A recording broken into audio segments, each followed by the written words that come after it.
Hey friends, Devin here with Backcountry Exposure. This is the Fire Maple Tropics two-person backpacking and camping tent. Yes, Fire Maple, who you know for stoves and cookware, is now making a two-person sized backpacking and camping tent that comes in at a really good price point as well for everything that it provides. But this is going to be strictly a first impressions, first look at this tent, and to share the specs and features and just some initial thoughts of pros and cons of my one night of use and some rain on the tent as well, which has been nice. But let's dig into this new offering from Fire Maple and what makes it different from some of the other options out there on the market. All right, let's talk specs of the Tropics two-person tent here, but a quick disclosure first. Fire Maple did send this tent to me for testing and review and to share here on the channel. They did ask if I would put together a first look of the tent because it is new to the market, and I agreed to do that. But the video is not sponsored by Fire Maple, so I'm sharing my honest thoughts, my honest feelings of the tent here, which I do with any piece of gear that I talk about here on the channel. And there are things that I do and don't like about this tent, and I'm gonna talk about it. From a price point standpoint, this tent comes in at $240 USD, and then another $20 or so for the footprint, which makes this under $300 for an entry-level type of backpacking and camping tent. I think that is a great price point when you're wanting to get something that is going to be high quality, do what it needs to do to protect you from wind and rain and give you shelter in the backcountry and not spend $500+ that often can be the case. This also is a very large two-person sized tent because the floor space of the tent is massive.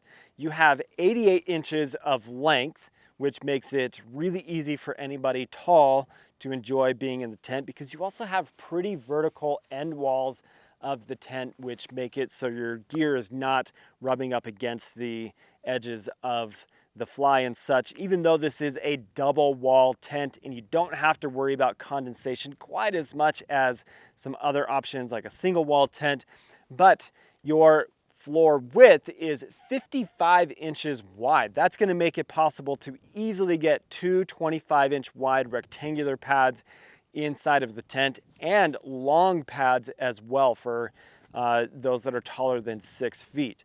So this makes for a roomy, enjoyable two-person sized tent, because you also have a peak height of 43 inches. So enough space to sit up and move around. And because you have that width, when you have two people that are shoulder to shoulder inside of the tent, you're less likely to elbow your friend in the face when you're inside of the tent, because you have so much space to move around inside. And I like that as well, because oftentimes you think, well, in order for me to enjoy a two-person tent, I actually need to get a three-person. And that's not necessarily the case with the Tropics. You have that width that also makes it so you don't have that enormous footprint. It can make it hard for you to get into some tighter campsites that a three-person tent might not fit into.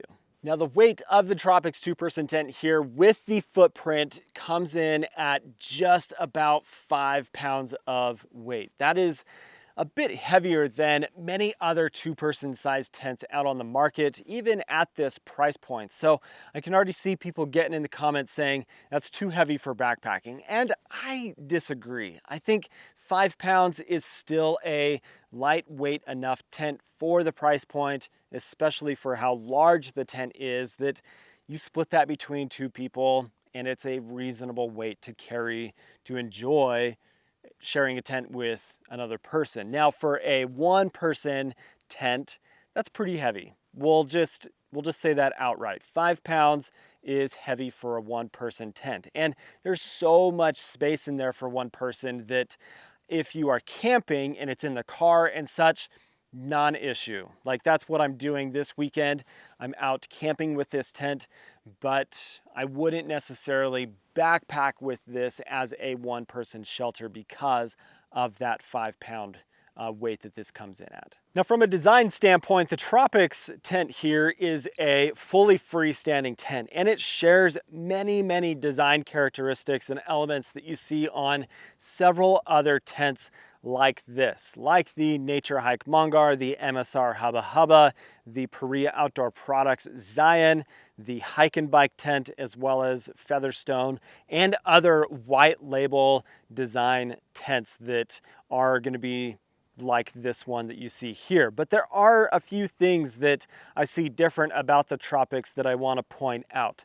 The first is here on the outer fly of the tent. Now again, this is a double wall shelter, and here at the top of the tent you have two roof vents that maximize ventilation opportunity. Oftentimes I've seen in other tents like this a end wall vent that is just not really effective in creating good airflow to reduce condensation within the tent. Now, last night I had rain. I have soaked sand here from a heavy amount of rain yesterday, and I didn't have any condensation on the inside wall of the tent, which was really cool to see. So that is an effective way to reduce condensation, but something that stands out that I don't necessarily love is that there is a piece of mesh here in the vent that does reduce the amount of airflow opportunity, because you have that mesh and then also the mesh of the inner tent from the tent. But you do have the ability to do a fly first pitch with the Tropics, which is really cool. When you get the footprint, which I suggested you get in addition to everything else, that will make it so you can do that fly first pitch. And then in rainy days where you are pitching the tent, you can clip the inner tent to the inside and not get all of your gear soaking wet. Other venting options that I like about this that I haven't seen on other tents at this price point is, look at this here. So this is one of the two doors that the tent has, and you're able to roll up the vestibule to create this big open area for ventilation to come in from underneath and reduce condensation inside. And it also provides still a good amount of coverage, where I had a really heavy downpour at about 2 o'clock in the morning last night, and I didn't have any weird splashback and stuff, and nothing inside of the tent got wet. Now, something that I'll point out is this is very similar in design concept to what you get from the MSR Hubba Hubba. And what I mean by that is the zipper for the door comes all the way down to the edge of the tent here. So here, the door for the vestibule is all the way down at the corner, same concept as the Hubba Hubba.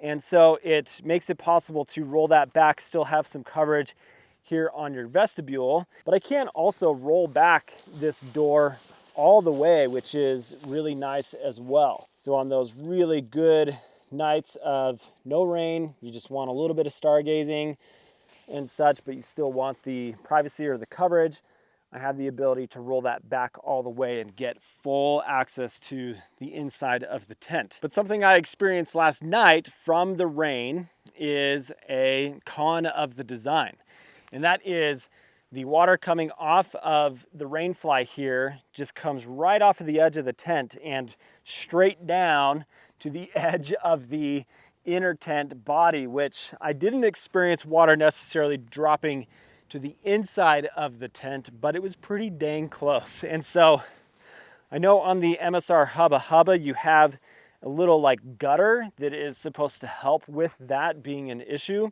But that is the nature of this design, where water is just going to come off and down right in front of the tent, where most of these tents have a center zipper that comes down on the vestibule door to make it so that there's some flexibility there.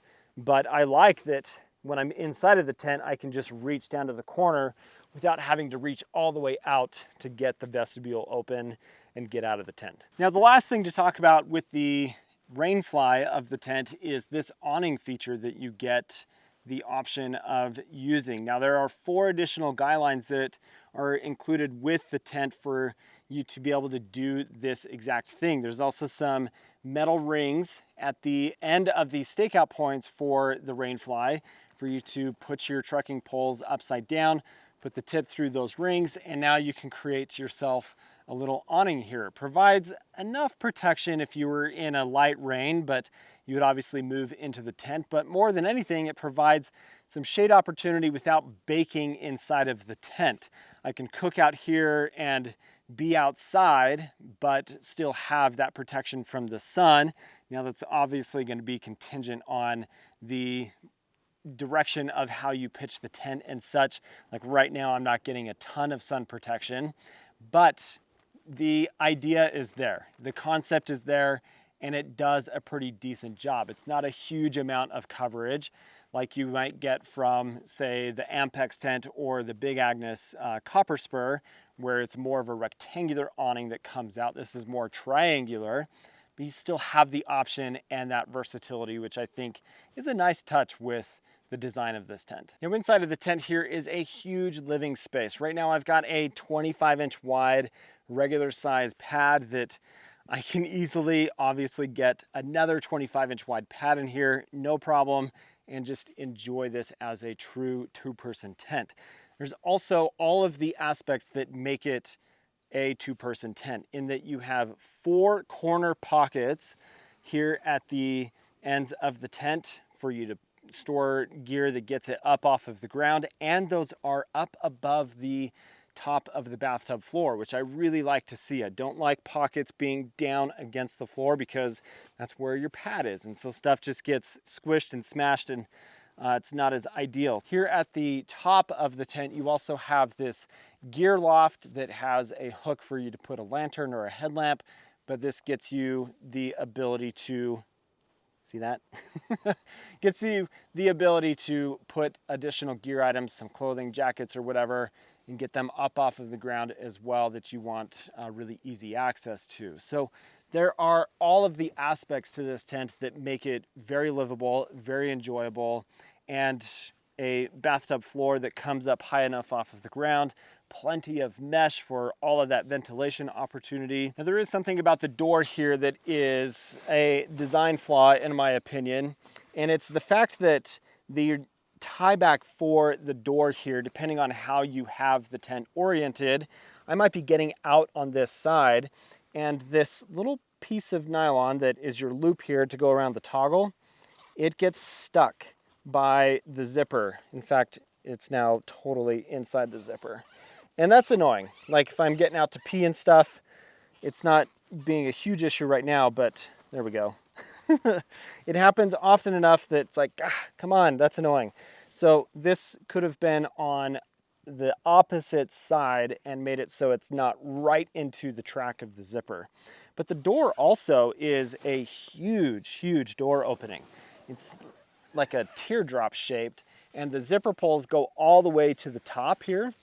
And so this door is fully open, and I can just tuck it up to the mesh canopy above, and now I don't have a door in the way at all. So it makes it really easy to get your gear set up for the night, also take down your gear, create a lot of airflow into the tent.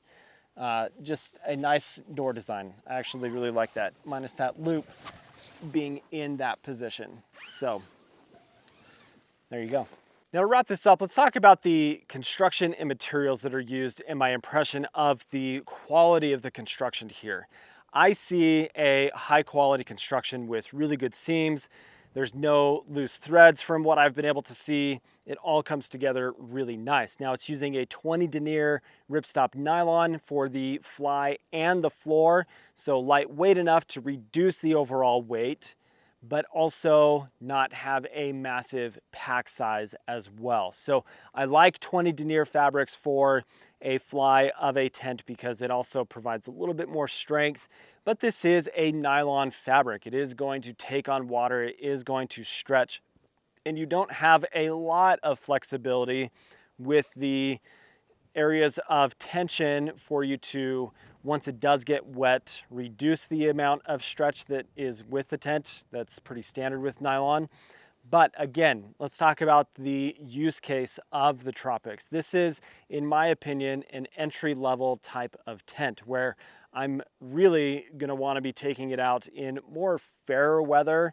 And if it's my first tent ever, that may be what I'm trying to do anyway by not going out in crazy conditions. But if I get some rain and such, then it's obviously gonna do the job in protecting me, keeping me dry and such from heavy winds and heavy rain. I think that the value of this is absolutely there. The features, the price point, everything about this tent does make this, I think, a good buy. It is kind of heavy. It is quite large if you're going to use it for one person. But again, under $300, I think that this checks a lot of boxes for a lot of people. If you want to learn more, I've got a link down in the description for you to check out the Tropics tent for yourself and decide whether or not you think it's a good option for you. But thanks for watching today, guys. If you're not subscribed to the channel, please do subscribe. Hope you have an awesome day. We'll catch you on the next one. See you later.